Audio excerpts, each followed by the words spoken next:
Hello, welcome back to another mini blog. তো আজকে সন্ধ্যেবেলা পড়তে যাওয়া আছে, তাই তাড়াতাড়ি করে রেডি হয়ে নিচ্ছি। সত্যি কথা বলতে গেলে সন্ধ্যেবেলা পড়তে যেতে আমার একদমই ইচ্ছা করে না, কারণ কি সেই টাইমটাতে বন্ধুদের সাথে আড্ডা মারতে, বাইরে গিয়ে একটু খাওয়া দাওয়া করতে, গল্পগুজব করতে বেশি ভালো লাগে, কিন্তু কিছু করবার নেই। আজকে যেহেতু সন্ধ্যেবেলা পড়তে যাওয়া আছে, তাই জন্য আমি তাড়াতাড়ি করে রেডি হয়ে নিচ্ছি। আর আমি এখানে হালকা পাতলা একদম মেকআপ করেছি, ডেইলি বেসিসে যেরকম মেকআপ করি সেরকমই মেকআপ করেছি, তাই জন্য পুরো টিউটোরিয়ালের ভিডিও আমি আর করলাম না। আর আজকে আমার প্রচন্ডই লাজ লাগছিল, মানে বিকেলবেলা ঘুম থেকে উঠেই তাড়াতাড়ি করে রেডি হয়ে পড়তে যেতে হচ্ছে, তাই জন্য বলতে পারো প্রচন্ডই লাজ লাগছিল। যদি এখন আমাকে কেউ বলে যে ঠিক আছে পড়তে যেতে হবে না, ঘুমিয়ে পড়, আমার থেকে খুশি আর কেউ হবে না, বিশ্বাস করো। কিন্তু কিছু করবার নেই, মাকে যেহেতু আগে থাকতে বলে দিয়েছি যে সন্ধ্যাবেলা পড়তে যাওয়া আছে, তাই তাড়াতাড়ি করে রেডি হয়ে নিচ্ছি। তাও যদিও বা একটু সাজগোজ করলে, মেকআপ করলে তাও ইচ্ছা করে যে হ্যাঁ এখন ঘুমটা একটু কেটেছে, যাই বাইরে যাই। হ্যাঁ, এখানে দেখতেই পাচ্ছ প্রায় আমি রেডি হয়ে নিয়েছি, হাতে আমার স্মার্ট ওয়াচটা পরে নিচ্ছি, যেটা পরে আমি প্রত্যেক দিন বেরোই। আর তার সাথে গায়ে একটুখানি বডি স্প্রে লাগিয়ে নিচ্ছি। এটা কি কোম্পানি বডি স্প্রে আমি জানি না, কিন্তু আমার ভীষণ স্মেলটা ভালো লেগেছিল, তাই জন্য এটা আমি ইউজ করি। আর এখানে আমি ব্যাগটা ভালো মতো করে গুছিয়ে নিচ্ছি, কারণ কি আগে থেকে আমি ব্যাগটাও গুছিয়ে রাখি না।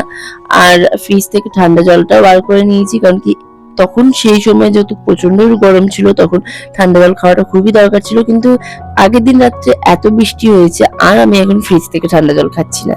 ঘরে তো রেডি হতে হতে ঘরটা পুরো অগোছালো করে ফেলেছিলাম, যার জন্য সবটা এখন আমাকে নিজে হাতে গুছিয়ে নিতে হচ্ছে। আচ্ছা, তোমরাও কি এরকম অগোছালো ঘর রেখে চলে যাও আমার মতো? আমার মা তো আমাকে ভীষণ বকে এরকম অগোছালো ঘর করে বাইরে বেরিয়ে গেলে। সেই জন্য সবকিছু আরামসে গুছিয়ে নিচ্ছি, আর হাতে সময় ছিল বলেই সবটা আমি গুছিয়ে রাখলাম। রেখে তো ব্যাগটা আমার গোছানো হয়ে গেছে, এবার শুধু ব্যাগটা নিয়ে বেরিয়ে পড়বো স্যারের বাড়ির উদ্দেশ্যে। আচ্ছা, জানো তো আজকে না সিঁড়ি দিয়ে নামতে নামতে আমি হঠাৎ করে হোঁচট খেয়ে গেছিলাম। তো কি আর বলবো বলো, মানে এরকম হতেই থাকে আমার সাথে, কোনো সময় পায়ে ধাক্কা খাই, কোনো সময় হোঁচট খাই। তখন টোটো করে চলে যাচ্ছি সোজা স্যারের বাড়ি। আর আমার বাড়ি থেকে স্যারের বাড়ির দূরত্বটা অনেকক্ষণে, তাই জন্য কি বলবো, দুটো টোটো চেঞ্জ করে আমাকে যেতে হয়। একটা টোটো পেলেও বা আরেকটা টোটো পাওয়ার চান্সই থাকে না, তাই জন্য আজকে রাস্তার মধ্যে সমন্বিতার সাথে দেখা হয়ে গেছিল, তাই সমন্বিতা বাবার গাড়ি করেই আর কি স্যারের বাড়ি চলে গেছিলাম। আমারই একটা সুবিধা হয়েছিল আজকের দিনটা।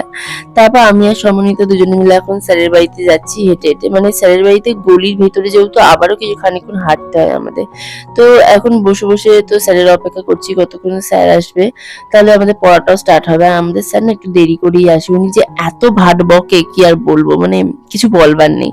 তারপর এখানে আমাদের খানিকক্ষণ পড়া কমপ্লিট হয়ে গেছে, এবার আমরা দুজনে মিলে, দুজন না আমরা সবাই মিলে এখন বাড়ি যাব। তো এখন দেখতেই পাচ্ছ প্রায় 8:30 মতো বাজে, বাইরে যেতে যেতে 9টার মতো বেজে যায়।